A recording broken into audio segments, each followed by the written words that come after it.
سلام عرض میکنم خدمت همه دوستان و همراهان اتوبروس. امروز میخوایم نحوه تشخیص روغنهای اصلی از نمونه فیک مخصوصا روغنهای بهران تو بازار رو به شما آموزش بدیم. میدونم که همتون خب خیلی بهتر از ما بلدین اینو، ولی حالا یه سری نکات هست که دوستان از ما خواهش کردن ما گذاشتیم ویدیوشو. ببینید این روغن بهران سوپر پیشتاز اصلی هست. چرا؟ چون که یکی از علامتاش اینه که این در رو میبینید شما، این الان بهرانه و تکون که میدیم به حالت اسب تبدیل میشه.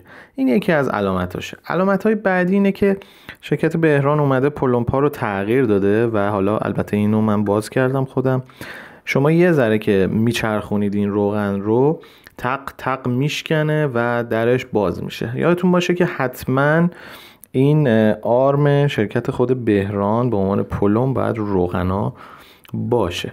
مورد بعدی که میخواستم خدمتتون بگم اینه که یه ظاهرش رو اجمالی روغن که تهیه میکنید نگاه کنید. یه موقع زدگی مدگی این حاشیه ها این لبه ها تیز نباشه و اینکه این چسبا همه روش باشه. دقت کنید که اینجا QR کد رو و کد استاندارد و میشه گفت یک شماره‌ای برای SMS گذاشتن برای پیگیری اصالت. این یه سری عدد هم اینجا هست که حالا من نمیدونم تو نور مشخصه یا نه.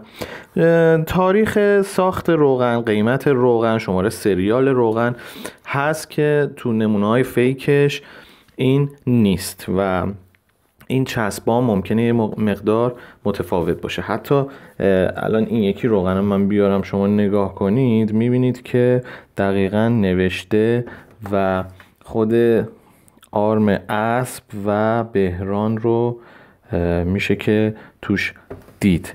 این ورم میکنیم که حالا کد اصالت و ایناش مشخص باشه. یه نکته دیگه خدمت دوستان بگم اینه که شما وقتی روغن رو درش رو باز میکنید روغن نباید به سیاهی بزنه، رنگش تقریبا باید مثل عسل باشه.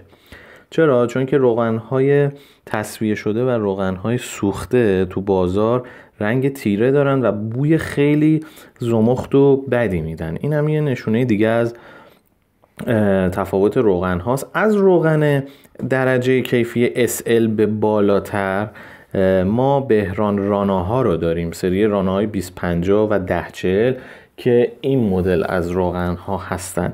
تفاوت این مدل با مدل های قبلی اینه که شرکت اومده همه رو سلفون کرده، سلفون هایی که میبینید با خود لوگو و علامت بهران هست. این هم یکی دیگه از علامتاش هست که البته اینا هم درش همون جوری هست. و نکته آخرم اینه که خود روغن رو شما اگه برگردونید زیر روغن ها یک سری، نمیدونم حالا تو تصویر مشخص باشه، یک سری علامت ها و استاندارد ها رو شما میبینید که این یا لیبل ها که این نشون دهنده اینه که این ظروف اصلی هستن که تو کارخونه تولید میشن و در نمونه های فیکی که تو بازار هست اصلا این مورد وجود نداره. این رو هم اگه ببینید میبینید که اینجا نمونه های استاندارد روش هک شده. امیدوارم از فیلم آموزشی که براتون گذاشتیم لذت برده باشین و تفاوت‌ها رو مشخص شده باشه. حتما برای ماشیناتون جنس اصل تهیه کنید تا متحمل ضررهای بعد از اون نشید. ممنون، متشکرم.